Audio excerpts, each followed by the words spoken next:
শোনা যাচ্ছে? 174 স্যার, শোনা যায় স্যার। হ্যাঁ, হ্যাঁ। অস্বাভাবিক মৃত্যু একশো প্রথম প্রশ্ন হচ্ছে, তার আমি প্রশ্ন জন্য বলে একশো দিচ্ছি। অস্বাভাবিক চুয়াত্তর মৃত্যু বলতে কি বোঝায়? 174 বলছেন, সুরতহাল রিপোর্ট প্রণয়নের কৌশল বর্ণনা। এটা আপনি সবাই পারেন। কৌশল বলে গলায় রশিদে আত্মহত্যা মৃত্যু লাশের নমুনা সুরতহাল প্রস্তুত করতে গেছে। এটা একটু শর্ট করে লিখবেন। এটা এসএ থেকে সাব অ্যান্সারটা আপনাদের কমই আসে, তারপর একটু দেখে যান এটা। এটা আর এজাহারটা। ইয়া বলে মেহেদি বলেন তো। প্রশ্ন 3, অসচ্চরিত্র তালিকা ক খ। অপরাধী শনাক্তকরণ অপর নিয়ন্ত্রণে তিনশো অসচ্চরিত্র তেতা তালিকার ভূমিকা কি? তিনশো শুধু চুয়াল্লিশ বি 343,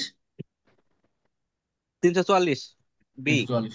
আচ্ছা, তিনশো ইয়ে আসেন। চুয়াল্লিশ ক দেলোয়ার দেলোয়ার আসেন বা রাখেন, ভূমিকা কি? আচ্ছা, এই এক লাইন বলেন তো। এটা এই অপরাধী শনাক্তকরণের জন্য এই অসৎ চরিত্রের তালিকার ভূমিকাটা কি? এক লাইনে বলেন তো, কি ভূমিকা হইতে পারে? অপরাধী শনাক্তকরণ ও অপরাধ নিয়ন্ত্রণে অসচ্ছল তালিকার সমূহ ভূমিকা হচ্ছে স্যার তখন কোনো কি দেওয়া যায়? কে বলতে পারবেন? অশনাক্তকৃত তাহলে এই যে কি জানি বললেন স্যার, অসচ্চরিত্র হ্যাঁ। অপরাধী শনাক্তকরণ ও অপরাধ নিয়ন্ত্রণে অসচ্চরিত্র তালিকা সমূহের ভূমিকা।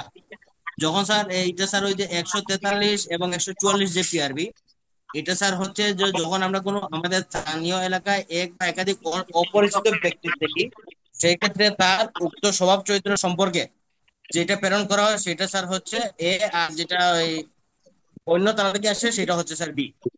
আচ্ছা, ওইটা বুঝলাম, ওইটা আমরা বুঝছি, বাট ভূমিকাটা কি? এক লাইনে বলো ভূমিকাটা। এটার কাজটা, ভূমিকা, এটার উপকারিতাটা কি? উপকারিতা হচ্ছে স্যার যদি অন্য কোনো থানা এলাকার কোন অপরাধী আমার থানায় এসে যদি বসবাস করে, সেই ক্ষেত্রে আমার থানার অপরাধ নিবারণের জন্য উক্ত এটি ব্যক্তিকে শনাক্ত করা স্টপ। যায়। হ্যাঁ, বুঝতে পারছি। এইটাই এটাই জানতে চাচ্ছি, এইটাই তো দিছে অ্যাড করে। আচ্ছা, আসেন, এই বুলবুলি বলেন তো। এই যে স্বীকৃতি ও অস্বীকার পার্থক্য কি? এটা আপনারা পারবেন, দরকার নেই। আপনি বলেন, পুলিশ হেফাজতে আটক ব্যক্তির কাছ থেকে প্রাপ্ত তথ্যের কোন অংশ তথ্যদার বিরুদ্ধে প্রমাণ করা যায়? এটা সাক্ষ্য এটা কত দ্বারা? 27। 27 দ্বারা স্যার। 27। আচ্ছা, এটা গেল। তারপরে আহ পারুল আসেন। পারুল বলবেন হচ্ছে, শুধু এইটুকু বলবেন যে বেআইনি সময় বলতে কি বোঝায় সবাই জানে, দরকার না। বৈধ জনা কখনো অবৈধ হতে পারে, শুধু ধারাটা বলেন। এই যে এইটুকু। স্যার ওদের আহ, শর্ত ভঙ্গ করবে যে 100, সরি, পুলিশ আইনের 2 ধারা যখন শর্ত ভঙ্গ করবে, তখন হচ্ছে বৈধ জনিত অবৈধ জনিত হতে পারে। আর কেউ বলতে পারবেন? আরেকজন কেউ? বৈধ জনা তো কখনো অবৈধ হয়। সুমন, জাহাঙ্গীর, পুলিশ। আমি পারবো স্যার। বলেন। 30 ধারা স্যার, তথ্য লঙ্ঘন করলে আমি স্যার অবৈধ জনতা বলছি। পুলিশের 30 ধারা স্যার। শুধু 30 ধারাতে বৈধ জন অবৈধ? আর কি খন্ডায় দিতে হবে না? 30-এর একটু প্রয়োগ লিখতে, একটি। সুন্দর করে লিখতে হবে, তো একটু বলতে হবে। আচ্ছা, এই সর্দার বলেন। সর্দার বলেন তো, যে কোন কোন কার্যের বিরুদ্ধে ব্যক্তি প্রতিরক্ষার অধিকার নাই? কোন কোন কার্যের বিরুদ্ধে? সর্দার ওদিকে কোন খালি কোন গায়ে আছে, দেখেন কি অবস্থা। ব্যক্তি আচ্ছা, আরিফ, আরিফ আসেন তো। আরিফ বলেন তো, যে কোন কোন কার্যের বিরুদ্ধে ব্যক্তি প্রতিরক্ষা অধিকার নাই? প্যানেল কোডে কত দ্বারা হবে? 99 ধারা স্যার। বিপি হুসাইন কথা বলতেছে না কেন? আচ্ছা, 99 সব আর সেই। আমি বলবো, হ্যাঁ, বলেন তো, এই যে কোন কোন কার্যের বিরুদ্ধে প্রতিরক্ষার অধিকার নাই? স্যার সরকারি কর্মচারী আইনানুগ কোনো কাজ করলে তার সে অধিকার নাই। শুধু ধারা আবার বলেন, ধারাটা তো সরকারি যাচ্ছে, কর্মচারী এটা সবাই জানে। কোন কোন ক্ষেত্রে জানে? 99 ধারা স্যার, 99 ধারা। দেলোয়ার, 99 ধারা।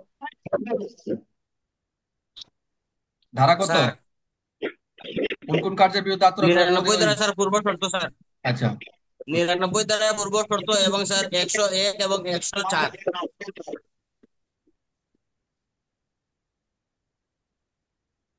সবাই কি আবার একমত? প্যাচ লাগে গেছে। হতে পারে স্যার, কষ্ট টাকা কি স্যার হতে পারে। ব্যস্ত লাগবেই। বই যদি গাইড কাটা পড়েন জানি না। ভালো গাইডলাইন না পাইলে একটু সমস্যা, ভালো ডাক্তারের কাছে না গেলে সমস্যা। হ্যাঁ, এই হলো বিষয়। ভালো ডাক্তারের কাছে গেলে ভালো ট্রিটমেন্ট দেয়, এটা কোনো সমালোচনা না। আপনি আমাকে ফোন দিবেন। এই পারুল আপা, আপনারা আপা আমার ফোন দিবেন। এটা আর এক্সপ্লেনে যাব না। জি আর স্যার। হচ্ছে, এই ইয়ে বলেন। এই আহ, এবার বলবেন হচ্ছে, ইয়া বলবা না, তুমি বলবা না, তুমি চুপ থাকো। এই সুমন আসেন তো। 6 নম্বর প্রশ্নটা বলেন, সুমন। যে বাড়িতে চোরা মাল জোরে জাল দলিল প্রভৃতি আছে। শুধু ধারাটা বলবেন, যে বাড়িতে চুরাই মাল জাল দলিল প্রভৃতি আছে বলে সন্দেহ করা হয় সেখানে তল্লাশির পদ্ধতি কি? খালি ধারাটা বলেন। ফৌজদারি কার্যবিধি কত? 98 টাকা স্যার। এই সুমন বলবে যে যাকে জিজ্ঞেস করছি, কত কত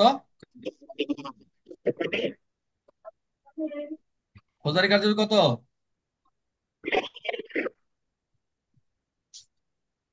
98 ধারা আছে। একটা প্রশ্ন বললে অনেকে বুঝতে পারবে। এই ফৌজদারি কার্যবিধি কত? শোনা যাচ্ছে না।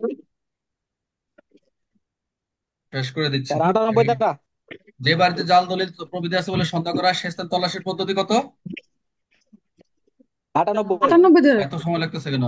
এই মেহেদি বলেন তো, মেহেদি কোনো কথা বলেন না। এই পরেরটা বলেন, মেহেদি ধারাটা বলেন, 100 বেআইনি ভাবে আটক ব্যক্তির জন্য তল্লাশির পদ্ধতি কি? বেআইনি ভাবে শুধু ধারাটা বলবেন মেহেদি। স্যার 100 ধারা মোতাবেক স্যার তল্লাশি নিয়ে তারপরে স্যার যে কোনো জায়গায় যে কোনো ব্যবস্থা নেওয়া যাবে, তল্লাশি যে পদ্ধতি আছে। বেআইনি ভাবে আটক ব্যক্তি তল্লাশির পদ্ধতি, শুধু ধারাটা বলেন কত? আটক ব্যক্তি 100 100 ধারা, ধারা। 100। ধারা মোতাবেক শুধু 103 ধারায় স্যার। 102 আস্তে সেকেন্ড আবার 100 ধারাতে স্যার 100 ধারা। আপনি যারা বেআইনিভাবে গ্রেপ্তার আটক করতে তারা যা তল্লাশি করতে যতটুকু করবেন নাকি? ভুল বলি আসেন তো, বেআইনি ভাবে আটক ব্যক্তি তল্লাশির পদ্ধতি কত দিবেন সেকশন? 100। সবসময় খেয়াল রাখবেন ভাই, 100 ধারায় প্রশ্ন 100 ধারা। বেশি অতিরঞ্জিত কথা বলা দরকার নাই, কারণ হচ্ছে এটা দুইটা প্রশ্ন দিচ্ছে আপনাকে। 8 মিনিট বা 10 মিনিট 12 মিনিট যে টাইম আছে, আপনার যে টাইমের ভিতরে আপনি শেষ করতে হবে। এই যে বাড়িতে চোরাই মাল জাল দলিল আছে যদি সন্দেহ করা হয়, তল্লাশের পদ্ধতি যদি লেখেন আগে পরে সময়, তাহলে তো আপনার সময় টাইম থাকে। এরপর আবার বেআইনি ভাবে আটক ব্যক্তি যদি তল্লাশি আগে পরে সময় লেখেন, তাহলে তো আমার মনে হয় পরীক্ষায় ওখানে এক প্রশ্নের উত্তর শেষ করতে হবে। জাস্ট ধারাটা দিয়ে কিছু কিছু কোন কোন ক্ষেত্রে তল্লাশির পদ্ধতি একটু একটু লিখে শেষ করতে হবে। সাক্ষী ডাকবেন না কিছু কমন সেন্স, এগুলো তো আমরা সাক্ষী ডাকবেন না, এগুলো তো কমন সেন্সের বিষয়। এক্স্যাক্টলি যে ধারা থেকে প্রশ্ন করছে এটা মূল ধারাটাকে লিখতে হবে, সেটা হচ্ছে 100 ধারা। 100 ধারা।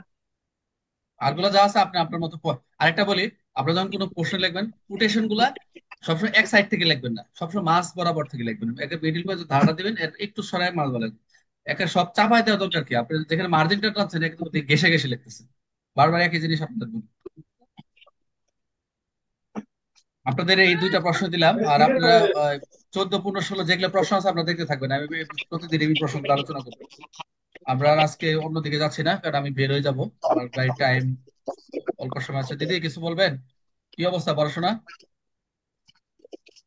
আচ্ছা, চলছে কোনো আচ্ছা, একটু মতে। পড়াশোনা করেন।